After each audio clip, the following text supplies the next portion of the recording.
Inductor electronics, electrical বা যে কোনো বৈদ্যুতিক কাজের সূচনা লগ্ন থেকেই ইন্ডাক্টর খুবই গুরুত্বপূর্ণ একটি কম্পোনেন্ট।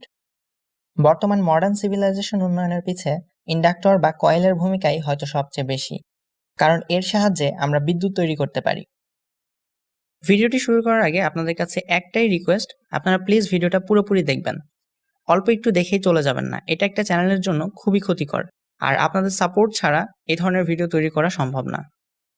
ইন্ডাক্টর হলো এমন একটি ইলেকট্রিক্যাল কম্পোনেন্ট যা বৈদ্যুতিক শক্তিকে ম্যাগনেটিক শক্তি আকারে জমা রাখতে পারে, আবার প্রয়োজন মতো ম্যাগনেটিক শক্তিকে ইলেকট্রিক্যাল এনার্জিতে কনভার্ট করে সাপ্লাই করতে পারে।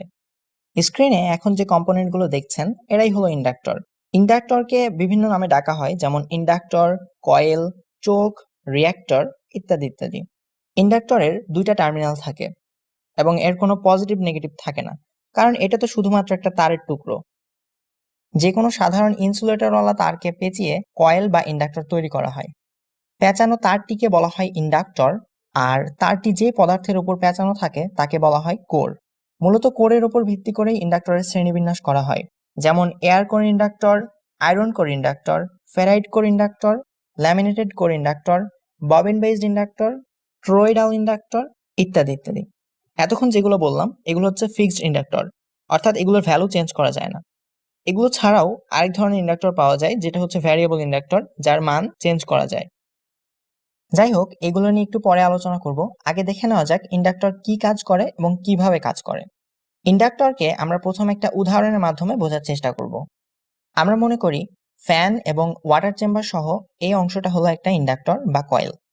এটা একটা ব্যাটারি বা পানির ট্যাঙ্কি, যেখান থেকে পানি লোডের দিকে যাবে। এখানে আমরা পানির কণাগুলোকে ইলেকট্রনের সাথে তুলনা করব। প্রথমে সুইচ অন করার সাথে সাথে পানির কণা বা ইলেকট্রনগুলো ব্যাটারি থেকে লোডের দিকে যেতে চায়, কিন্তু ওয়াটার চেম্বারের মধ্যে থাকা ফ্যানটা অনেক ভারী হওয়ার কারণে পানি হুট করেই প্রবাহিত হতে পারে না। কিন্তু পানির প্রেসার থাকার কারণে ফ্যানটা আস্তে আস্তে ঘুরতে শুরু করে, আর তখন এর মধ্যে দিয়ে বিদ্যুৎ প্রবাহিত হওয়া শুরু হয়। এখানে খেয়াল করেন, ব্যাটারি থেকে ভোল্টেজ এবং কারেন্ট কিন্তু একই সাথে এসেছে, কিন্তু ইন্ডাক্টর হুট করেই যেহেতু কারেন্ট প্রবাহিত হতে দিচ্ছে না, সেজন্য কারেন্ট কিছুটা ভোল্টেজের চেয়ে পিছিয়ে পড়ছে। আর সেজন্য বলা হয় ইন্ডাক্টরের ক্ষেত্রে ভোল্টেজ কারেন্টের থেকে 90 ডিগ্রি আগে থাকে। তো যাই হোক, এখন যেহেতু ফ্যানটা ঘুরছে, তাই এই চেম্বারের মধ্যে পানি প্রবাহে কোনো রকমের বাধা পাবে না এবং লোডটাও চলতে থাকবে। যতক্ষণ সুইচ অন থাকবে, অর্থাৎ পানি প্রবাহিত হতে থাকবে, ততক্ষণ ফ্যানটাও ঘুরতে থাকবে এবং এই চেম্বারের মধ্যে কিছু পরিমাণ পানি জমা হবে। কিন্তু যখন সুইচ অফ করা হবে, তখন ট্যাঙ্ক থেকে পানি আর আসতে পারবে না। আবার ফ্যানটা অনেক ভারী হওয়ার কারণে হুট করে থামতেও পারবে না,